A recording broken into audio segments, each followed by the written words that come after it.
শিখি একাডেমিতে তোমাদের সবাইকে স্বাগতম।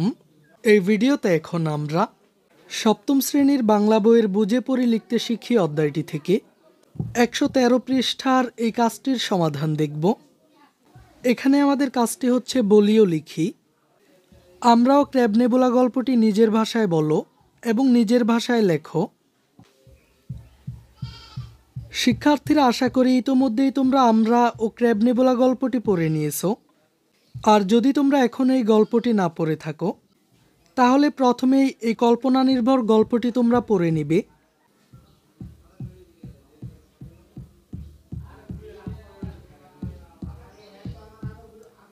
এখন আমাদের কাজটি হচ্ছে আমরাও ক্র্যাবনেবুলা গল্পটিতে লেখক যা বলেছেন তা নিজের ভাষায় লিখে এই ছকটিতে উপস্থাপন করা।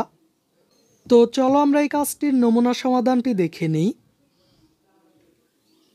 আমরাও ক্র্যাবনেবুলা গল্পটিতে লেখক যা বলেছেন আমি তোমাদেরকে এখানে তা সংক্ষেপে দেখানোর চেষ্টা করেছি। আমরাও ক্র্যাবনেবুলা গল্পের মূল চরিত্র রঞ্জু। রঞ্জু একজন সমৃদ্ধ কল্পনা শক্তির অধিকারী বালক যে প্রচুর পরিমাণে বানিয়ে গল্প বলে ও ধীরে ধীরে তার এই প্রবণতা বাড়তেই থাকে। সবচেয়ে বেশি বেড়ে যায় যখন সে সায়েন্স ফিকশন পড়া শুরু করে। রঞ্জুর গল্পগুলোর সবচেয়ে মনোযোগী শ্রোতা তার বড় বোন শিউলি। একদিন রঞ্জু শিউলিকে বলল সে নাকি একটি রোবটের দেখা পেয়েছে। সেই রোবট নাকি স্বরে কথা বলে, তার মাথার দুই পাশ থেকে আলো বের হয় এবং তার চোখগুলো সবুজ।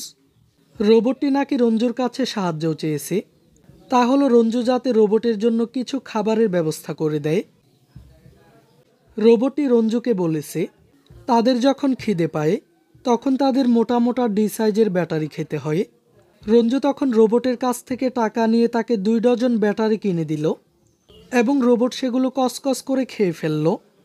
উপকারের বিনিময়ে রোবটটি রঞ্জুকে তেঁতুলের বিচি সদৃশ কিছু দিল, যেগুলো থেকে গাছ হয় এবং সেই গাছ থেকে ক্যান্সারের ওষুধ আবিষ্কার করা যায়।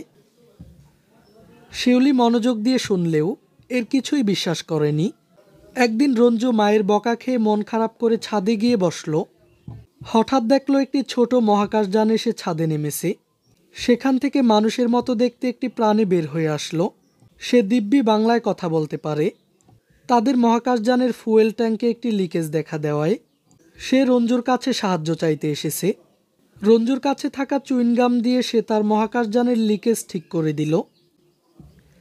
এবার তারা তাদের বাসস্থান ক্র্যাবনেবুলাতে ফিরে যেতে পারবে। ফিরে যাওয়ার সময় অদ্ভুত সেই প্রাণীকে রঞ্জু একটি আমড়া উপহার দিল। আমরা রাটি দেখতে ক্র্যাবনেবুলার মতোই। রঞ্জু এবার আর শিউলিকে পুরো কাহিনী বলার উৎসাহ পেল না। শিউলি যখন তাকে জিজ্ঞেস করলো সে আমড়া কোথায় পেয়েছে, রঞ্জু জবাব দিল সবাই যেখানে পায় সেখানেই পেয়েছি। এই ক্লাসে এই পর্যন্তই। পরবর্তী ক্লাসে আমরা নিচের এই ছকটির সমাধান দেখব।